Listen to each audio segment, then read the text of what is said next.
All right, it is a big day for American soccer lovers. The U.S. Open Cup final is tonight, 10:30. 10:30 Eastern on Apple TV. Los Angeles Football Club versus Sporting Kansas City. What do you think, Jason? Where are you on this game? Well, I mean, this is obviously a team that has established themselves as one of the front running clubs of American soccer, one of the best run teams. Obviously, playing in Los Angeles is an advantage. It gets you the ability to attract big name players at the end of their career who might give you a discount to go play in sunny California. Olivier Giroud this time. Of course, it's been Gareth Bale in the past.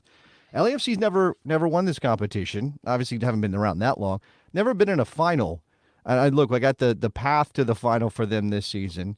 Again, we're going to talk later in the show about the Open Cup and the changes to the format and what MLS has done to it.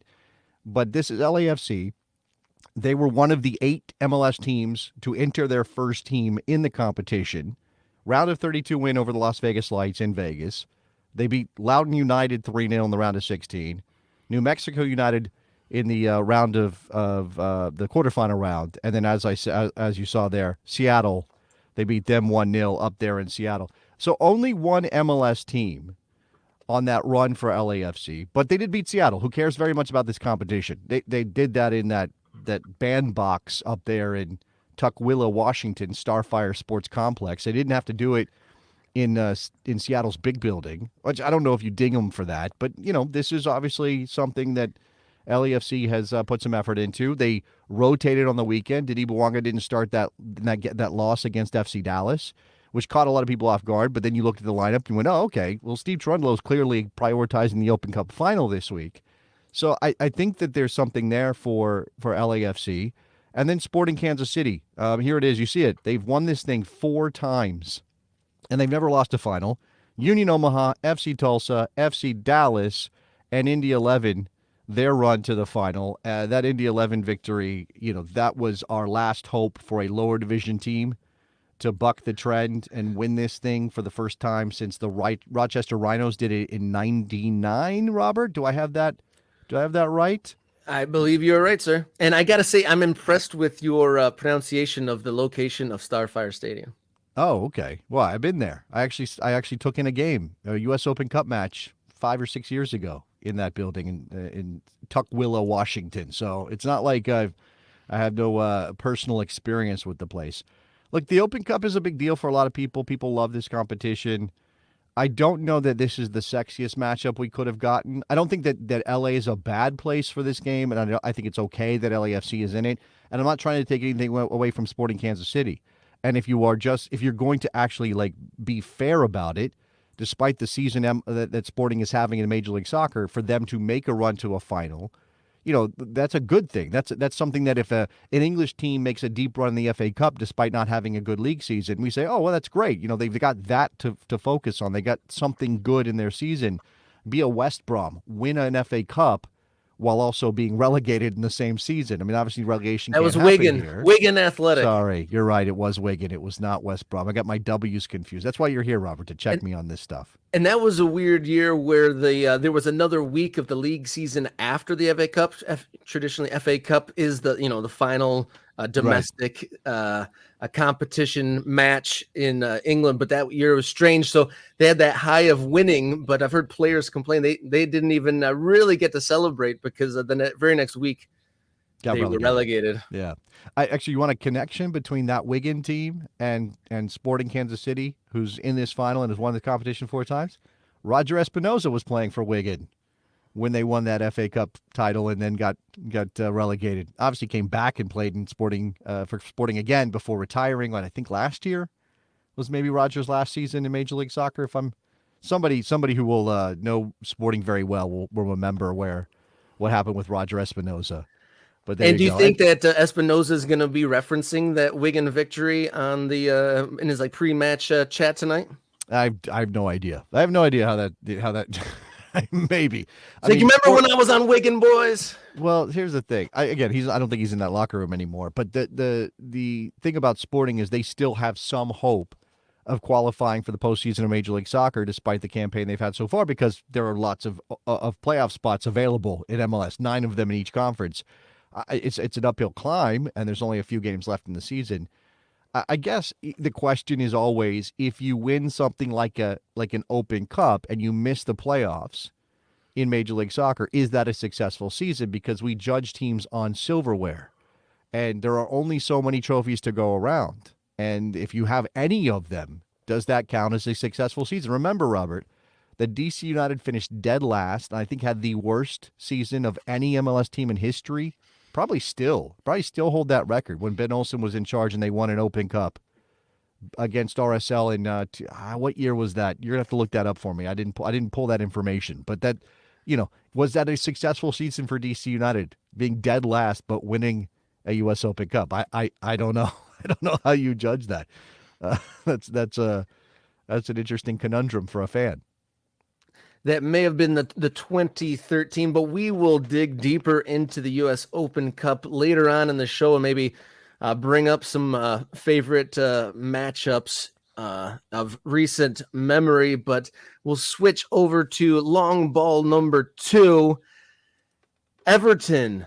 Somebody wants to buy them, and they are American, leading to a little bit of hope in a very bleak outlook for the second team in Liverpool. It's been bad, right? Obviously avoiding relegation is kind of like, whew, but you don't feel good about it. I mean, you don't feel thrilled about the future of Everton Football Club if you're a fan, because you might be in a relegation scrap again this year. There obviously this ownership thing was hanging over them. I do think that this is a much better outcome for Everton than 777 partners or whatever that was, buying with their shadiness and their nonsense, buying the club, if that had managed to go through. I mean, that's why you have these checks. It's why you have a fit and proper persons test. It's why you make sure the checks are going to clear before you say, yes, you now own Everton. So a bullet dodged on that front. It is another American owner in the Premier League, which is interesting. And I know we've talked about this on Monday. We covered the idea of how American owners might change the complexion of the English Premier League. This is supposed to be about £400 million, which, if I'm doing my basic math, puts it at $550 million, roughly. Somebody check me on this exchange rate, which feels like a pretty good deal. I don't know exactly what the valuation of Everton would be. Clearly, if you get relegated, the club loses value, a pretty significant amount of value. But I would bet on Everton coming right back up. They have a new stadium in the works. That's going to change their complexion financially. I mean, you have to pay it off and all those things. And I don't know where those numbers are on the balance sheet, Robert. But I think you've got to be thrilled if you're Everton. And the only issue I have, one of my issues, I have several issues, personal and otherwise. One of the issues I have with this is that we are talking again about a multi-club owner. Right? We're talking about, there are some that are these corporate identities, City Football Group, the Red Bull Group, name it. There's some of those. This is the Friedkin Group, who also own Roma, buying Everton. And are we again going to have one of those, like, obviously Everton fans would love for this to happen because it would mean being back in Europe. But what if we get to that point where, again, UEFA has to decide, can both Everton and Roma be in a European competition if they are essentially owned by the same people? Yeah, and who's going to be the first team in the strata of the ownership group? Does Everton take the top teams or the top players in the ownership group? Like, who is the priority? Do we even know that that's going to be a thing, right? And I don't know that we should be naive about it. It's certainly possible that they could treat this like City does with their clubs, right? Like you have a Savinho. He's a City player. He goes on loan to Girona. He helps Girona have an incredible year last year. And then City's like, nah, he's too good for Girona. We're bringing him back. I would hope that there's one entity, Everton, with their decision makers, and then there's one entity, Roma, with theirs. Of course, with the crossover in ownership, if Dan Friedkin decides that he wants to make decisions, who's going to say no to the boss who's got the billions in the bank and wrote the big check? Those are tough questions, and I hate that that's where we are in modern football. I remember the Ponzo group that owns Watford in England had multiple other teams, and they treated Watford as their, top tier. And then players that showed up or were maybe sliding down the scale would go to back to Empoli, I believe, was their Italian affiliate. And so there has been examples, but it does put everything kind of in an awkward position, kind of out of the traditional norm of, European club football. And then if you're a fan of the team that's maybe lower in the pecking order, you can't really ever imagine your players being the peak of what that project is. And they're not 100% the goal to, does Roma become secondary? Do they get all the best players? Like, yeah. That puts fans into a funny place. It's like having a AAA baseball team in your backyard. If those players start doing well, see you later. Well, but look, these are in the Friedkin case, and in some of these other cases, we're talking about clubs with deep roots, long histories, fan bases that go back generations and generations. As a tease for what's coming later in the show, when we get to Culture Wars, we're going to be talking about a relationship that's slightly different because the timelines are so different.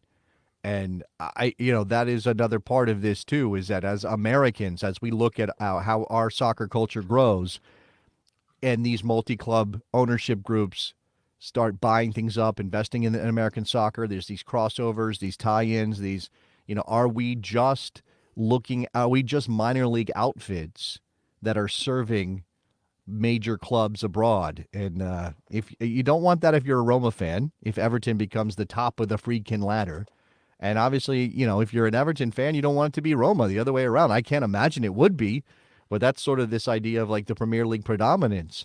So it is a yucky situation as a whole of how things are going in terms of club ownership. But certainly the bottom line today for Everton fans is, oh, thank God somebody wants to buy us, and they're going to bring stability. And that's good. That's news.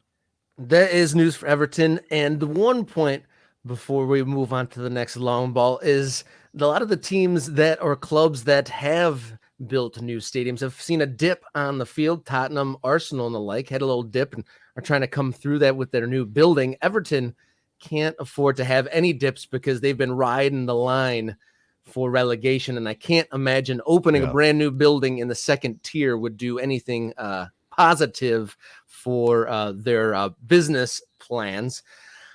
Switching it up, long ball number 3 of the day as star players fall left and right across Europe's leagues. There are more games happening today and this week in the third, fourth priority competition in England with Carabao Cup happening midweek this week. Sure, I think it goes Champions League if you're in it. Obviously, European competition, regardless. Champions League, Europa League, Conference League, I guess. And then the Premier League. I mean, clearly, if you're a Champions League club, you have eyes in the Premier League as well. And then the FA Cup.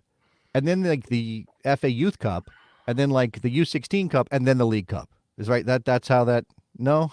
Am I overstating the League's Cup is definitely, if you're a Premier League team, the Carabao Cup or the League Cup is the lowest priority, but it's one of those things like any cup competition, you only care about it if you are in it at the end, Right. Yes. Right. If your team's in it, you're really excited to win it.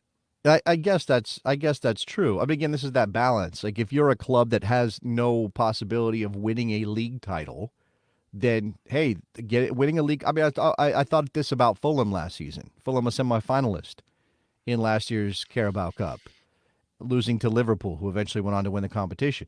If Fulham had managed to pull that off and win that trophy, man, I'd be thrilled as a Fulham fan, because what else are we going to win? What other trophy is Fulham putting in their trophy case? I mean, the days of reaching a Europa League final seem to be in the distant past. And I guess it's possible that Fulham could get to that level again. But for the time being, what do we got? Well, we got the FA Cup and we've got the League Cup. And those are much more likely than winning a Premier League title by factors of 1 billion. I mean, that just is not going to happen for Fulham right now. So I guess what I'm saying is I'm glad that this exists for those kind of clubs. But then you look at the results, and we're round 3. Chelsea just rocks Barrow 5-0 with the hat trick from Nkunku. City beats Watford. And by the way, 48 hours after they played Arsenal in a critical Premier League match at the Etihad. Walsall loses to Leicester on penalties. Okay. Wycombe Wanderers put up a fight, lose at home to Aston Villa with former Chicago fireman John Duran scoring again off the bench for Villa. And then today, Liverpool West Ham has two Premier League clubs. Either one of them wins. I would expect Liverpool to win, but either one of them wins. It's kind of like whatever. We have other fish to fry. West Ham is a club that's a little bit more, would probably be a little bit more appreciative of a League Cup title than a Liverpool would, depending on the priorities. And then obviously Arsenal up against Bolton. You wouldn't expect Bolton in League One to have much of a chance of doing anything. So, yeah. It's all about context. Liverpool was in the running for 4 titles a season or two ago, ended up with the FA Cup and Carabao Cup. No, they did not win the FA Cup. No, 2 years ago. Oh, 2 years ago. My point is that for a team like Liverpool, who were hoping for, they went to Champions League final and, we're in the runnings for a Premier League title. They win 2 cup competitions and the season is considered disappointment. Any other team down the list and, 2 cup wins and titles is, a fantastic season.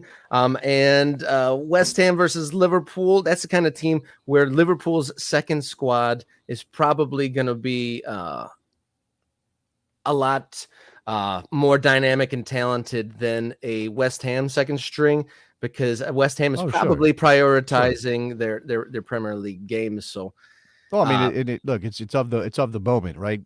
Cody Gakpo's in incredible form, so he's getting all this opportunities for Liverpool, and obviously Luis Diaz is nearly a world class attacking player. I mean, some people would put him in that category. Darwin Nunez has been in good form. I mean, to have those weapons, Mo Salah probably isn't going to play. But that doesn't mean you're having a massive drop off. That like you said, this is an opportunity. It was the same with Chelsea yesterday. Chelsea gets an opportunity to run out a bunch of guys who weren't getting a ton of minutes. João Felix gets a start when he would normally be relief for Cole Palmer in a match that meant more to Chelsea. So Maresca gets a chance to play guys who aren't getting looks because they have 30 players at Chelsea right now who are sort of wasting away. So that's what this competition is. And it does, like you said, until we get down to the end and these clubs are eyeing the silverware and literally imagining their names being engraved on it, they're not going to play the best team possible. They just can't because of fixture congestion. Just a final note on EFL Cup. The defining characteristic that kind of separates this from the FA Cup is this is just the top 4 leagues participating. So Premier League through League 2, no non-league teams in this one. Right. So just a little bit of a note for the audience members who did not know that, but I think that about does it. That's probably about enough Carabao Cup talk for one day.